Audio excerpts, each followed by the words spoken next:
Kim మామా, Adolf Hitler. వీళ్ళిద్దరూ చరిత్రలో merciless, emotionless, ruthless, stone hearted గా మిగిలిపోతారు.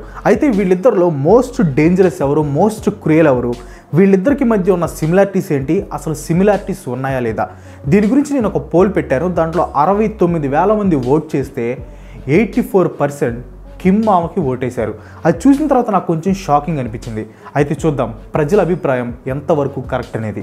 వీళ్ళిద్దరికి ఉన్న మెయిన్ డిఫరెన్స్ ఏంటంటే హిట్లర్ అటాకర్, కిమ్ మామ డిఫెన్సర్. హిట్లర్ అటాక్ చేయడానికి ఏమాత్రం ఆలోచించడు.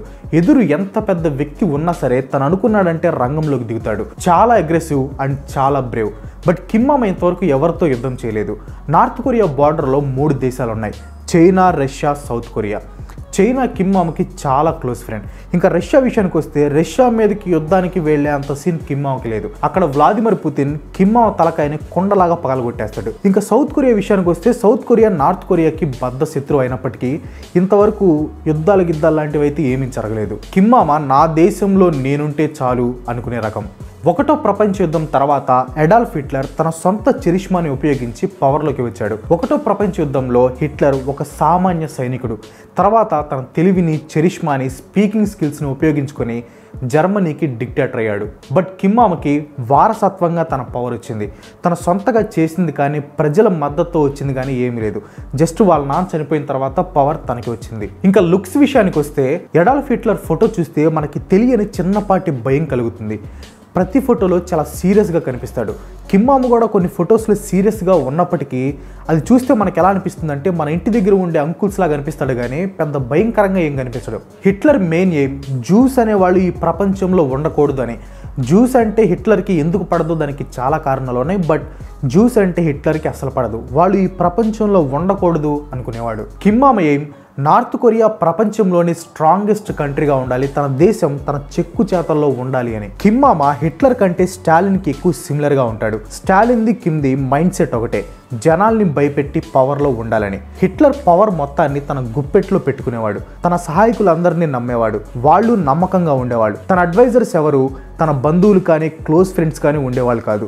ఎవరికైతే పొటెన్షియల్ ఉందో వాళ్ళని పెట్టుకునేవాడు. ఇన్ కేస్ ఎవరైనా నమ్మకంగా లేకపోతే అప్పుడు చంపేసేవాడు. కానీ కిమ్ మామ సేమ్ స్టాలిన్ టైప్. తన అడ్వైజర్స్ అందరూ అతనికి బంధువులు, బాగా నమ్మకస్తులు, అతనికి బాగా దగ్గర వాళ్ళే ఉంటారు. వేరే వాళ్ళని అస్సలు నమ్మడు. ఇన్ కేస్ తన అడ్వైజర్స్ ఎవరైనా సొంత ఫాలోయింగ్ని తెచ్చుకుంటున్నట్టు అనిపించినా, నమ్మకంగా లేరు అనిపించినా వాళ్ళని చంపేస్తాడు. హిట్లర్ హాలోకాస్ట్లో దాదాపు 1 కోటి మందిని చంపేశాడు. అది కూడా అతి దారుణంగా, క్రూరంగా. జనాల్ని కాన్సన్ట్రేషన్ క్యాంప్స్కి పంపించి చనిపోయేంత వరకు టార్చర్ చేసేవాడు. జస్ట్ జ్యూస్ అనే కాదు, ఇంకా చాలా మందిని చంపేశాడు. కిమ్ మామ అఫీషియల్ రికార్డ్స్ ప్రకారం 340 మందిని చంపేశాడు.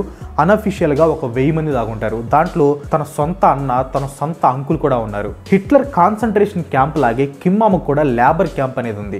దాంట్లో 2 లక్షల మంది నరకం అనుభవిస్తున్నారు. కిమ్ జాంగ్ యున్ నాన్న చనిపోయినప్పుడు పబ్లిక్ గా ఎవరైతే ఏడవలేదో వాళ్ళందరినీ కూడా ఈ లేబర్ క్యాంప్స్ లో పడేశాడు. ఆ లేబర్ క్యాంప్స్ లో రాత్రి పగలు గొడ్డు చాకరీ చేయాలి. హిట్లర్ ఎప్పుడు తన సొంత ప్రజలను హింసించలేదు. తన సొంత ప్రజలు బాగుండాలి అని కోరుకున్నాడు. ఇన్ కేసు ఎవరైనా ఎదురు తిరిగితే అప్పుడు చంపేవాడు. కానీ తన సొంత ప్రజలు ఎప్పుడు బాగుండాలి అని కోరుకునే మనస్తత్వం. కానీ కిమ్ మామ అలా కాదు. కిమ్ మామ వల్ల వాళ్ళ దేశ ప్రజలు చాలా కష్టాలు పడుతున్నారు. హిట్లర్ స్పీచ్ వింటే ఎవరైనా ఫిదా అయిపోవాల్సిందే. చాలా మంచి స్పీకర్. అతని స్పీచెస్ వింటే అంత పెద్ద లీడర్ ఎలా అయ్యాడని మనకి ఈజీగా అర్థమైపోతుంది.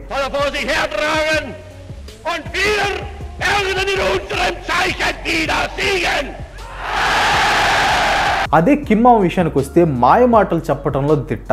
జనాలకి ఎమోషనల్ గా మాట్లాడి బాగా కనెక్ట్ అయ్యేలా చేస్తాడు. హిట్లర్ స్పీకింగ్ స్కిల్స్ తో పోల్చుకుంటే కిమ్ మామ స్పీకింగ్ స్కిల్స్, హిట్లర్ మనకి అత్యంత క్రూరుడుగానే తెలుసు. బట్ అతనిలో కూడా సాఫ్ట్ కార్నర్ ఉంది. కానీ కిమ్ మామలో ఈ సాఫ్ట్ కార్నర్ అనేది లేదు. కిమ్ మామ తన సొంత కంట్రీని రూల్ చేస్తే చాలు అనుకునే మైండ్ సెట్. కానీ హిట్లర్ వేరే దేశాలను ఓడించాలి, ఆక్రమించాలి అనుకునేవాడు. హిట్లర్ జర్మనీని సూపర్ పవర్ గా చూడాలి అనుకున్నాడు. యూరప్ మొత్తాన్ని తన ఆధీనంలోకి తీసుకున్నాడు. ప్రపంచాన్ని కూడా జయించాలి అనుకున్నాడు. అందుకోసమే ఆర్మీలో, న్యూ టెక్నాలజీస్ లో ఎక్కువ డబ్బును ఇన్వెస్ట్ చేసేవాడు. ఆ టైంలో జర్మనీకి మోస్ట్ పవర్ఫుల్ ఆర్మీ ఉండేది.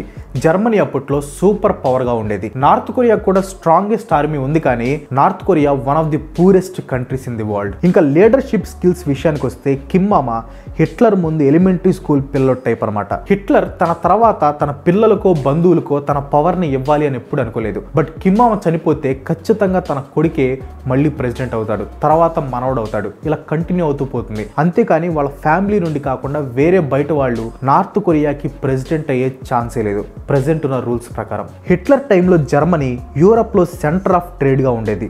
But North Korea only Russia, China మీద డిపెండ్ అవుతుంది. తెలివిలో Hitler one of the most brilliant minds of the century. Kim మామకి అంత సీన్ లేదు. హిట్లర్ కి చాలా మిషన్స్ ఉండేవి. అది చేయాలి, ఇది చేయాలి, వాళ్ళని ఆక్రమించాలి, వీళ్ళని ఆక్రమించాలని చాలా మిషన్స్, మోటివేషన్స్ ఉండేవి. బట్ కిమ్ మామకి అలాంటి మిషన్స్ కానీ మోటివ్స్ కానీ ఏమీ లేవు. అమెరికాని అది చేస్తా, ఇది చేస్తా అని వార్నింగ్ ఇస్తాడు, సౌత్ కొరియాని బెదిరిస్తాడు, ఇలా ఏదో పెద్ద ప్రగల్భాలు పలుకుతూ ఉంటాడు, కానీ చేసేది ఏమీ లేదు. ఒక్క ముక్కలో చెప్పాలంటే అరిచే కుక్క కరవదు అంటారు కదా, ఆ టైప్ అనమాట. హిట్లర్ క్రూరుడు అయినప్పటికీ తన సొంత ప్రజలకి కష్టాలు రాకూడదు, అందరికీ ఆహారం అందాలి, దేశ ప్రజలు బాగుండాలి, దేశ భద్రత బాగుండాలని కోరుకునేవాడు. కానీ కిమ్ మామ దేశ ప్రజల సంక్షేమం కోసం అస్సలు ఆలోచించడు. బయట ప్రపంచంతో సంబంధం లేకుండా ఉంచుతాడు. ఆకలితో చచ్చిపోతున్నా పట్టించుకోడు.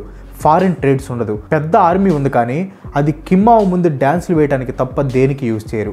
హిట్లర్ టైంలో జర్మనీ ఒక రేంజ్లో డెవలప్ అయింది. అదే నార్త్ కొరియాని జర్మనీతో అస్సలు కంపేర్ చేయలేం. ఫైనల్గా చెప్పాలంటే అడాల్ఫ్ హిట్లర్ ఒక మాన్స్టర్, ఒక వార్లార్డ్, ఒక నేషనలిస్ట్. కానీ కిమ్ మామ లైఫ్ లాంగ్ పవర్లో ఉండాలి అనుకునే టైప్. క్రుయాలిటీలో కానీ, ధైర్యంలో కానీ, లీడర్షిప్ స్కిల్స్లో కానీ, తెలివిలో కానీ, లుక్స్లో కానీ, స్పీచింగ్ స్కిల్స్లో కానీ హిట్లర్ ముందు కిమ్ మామ పాలు తాగే పిల్లోడు.